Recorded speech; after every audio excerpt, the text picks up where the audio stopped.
Dapat namang pag-aralang mabuti ang mungkahing deployment ban ng mga overseas Filipino workers sa Kuwait, kasunod ng pagkamatay ng dalawa nating kababayan doon. Gihit ng isang kongresista, mas marami sa mga kababayang OFW ang mapipinsala sa naturang panukala.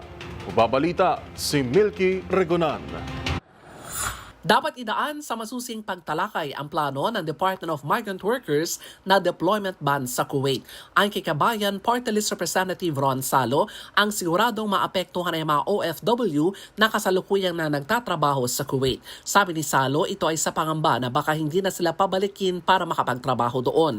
Bukod dito, hindi pa nakababalik sa normal processing ang pagkuha ng mga OFW sa Kuwait dahil kamakailan lamang inalis ang deployment ban at kukonti pa lamang ang napapaalis.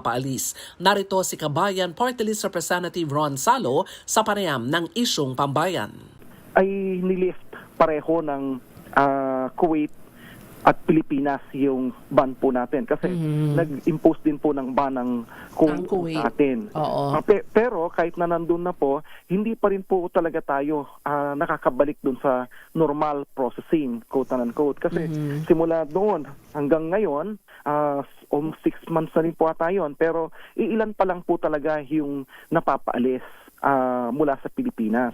So ito po yung concern po natin na kapag sabihin ulit na magkakaroon ng deployment ban, actually may in a sense parang de facto kasi hindi naman po nakakapunta yung mga kababayan po natin. Una rito, kinukonsidera ng DMW ang deployment ban sa Kuwait. Resulta ito ng pinakahuling kaso ng pagkamatay ng mga domestic workers na sina Daphne Nakalaban at Jenny Alvarado. Si Nakalaban ay unang nireport ng kanyang employer na nawawala at bandang huli ay nakitang patay sa bahay ng isang Kuwaiti. Si Alvarado naman ay sinasabing namatay dahil daw sa coal smoke inhalation, pero naniniwala ang kanyang pamilya na si Jenny ay biktima ng foul play. Sina Nakalaban at Alvarado ay ilan lamang sa humahabang listahan ng mga OFW namatay sa Kuwait, gaya na Julie B. Ranara, Joanna Demafilis at iba pa. Para sa MBC TV Network News, ako si Milky Regonan, una sa Pilipinas, una sa Pilipino.